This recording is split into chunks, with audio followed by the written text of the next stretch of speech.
Hey guys, நான் உங்கள் நிரு. திருப்பரங்குன்றம் போயிட்டு அங்கேருந்து ஸ்ட்ரெயிட்டாக நாங்கள் திருமலை நாயக்கர் மஹால் தாங்க வந்தோம். அங்கே பார்க்கவே செம்ம பெரிய பெரிய தூணுங்களாம் பிரம்மாண்டமாக இருந்ததுங்க. அந்த ஆர்கிடெக்டர் ஒர்க்லாம் செம்மையாக இருந்துச்சுன்னு சொல்லலாம். நிறைய ஃபாரினர்ஸ் இதெல்லாம் எப்படி கட்டினாங்க அப்படின்ட்டு மாதிரி பார்த்துட்டு இருந்தாங்க. இதுதான் அந்த நாயக்கர் அவங்க இருந்த பேலஸ் சொன்னாங்க. நிறைய சுற்றி பார்க்கறதுக்கு நிறையவே இருந்துச்சு அங்கே. ஆனால் பசங்களை வச்சுட்டு எங்களால் பார்க்க முடியல. இந்த மாதிரி மண்பாண்டங்கள்லாம் பானைலாம் ரொம்ப பெருசு பெருசாக அங்கே யூஸ் பண்ணதெல்லாம் இருந்துச்சு.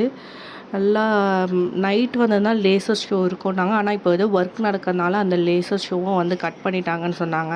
நெக்ஸ்ட்டு மதுரை தெப்பக்குளம் பார்த்தோம். செம வெயிலுங்க. அதனால் இறங்கி கூட பார்க்க முடியல. கார்லேருந்தே பார்த்துட்டு நாங்கள் திரும்ப காந்தி மியூசியம் போயிட்டோம். காந்தி மியூசியம் போயிட்டு அங்கே ஃபோட்டோஸ்லாம் அலோவ் பண்ணலை. அப்புறம் அம்மன் மெஸ் வந்திருந்தோம். எல்லாருமே சொன்னாங்க அம்மன் மெஸ்ஸில் போய் ட்ரை பண்ணுங்கள், அதுவும் மீல்ஸ் ஸ்பெஷலாக ட்ரை பண்ணுங்கள் அப்படின்னு சொல்லியிருந்தாங்க.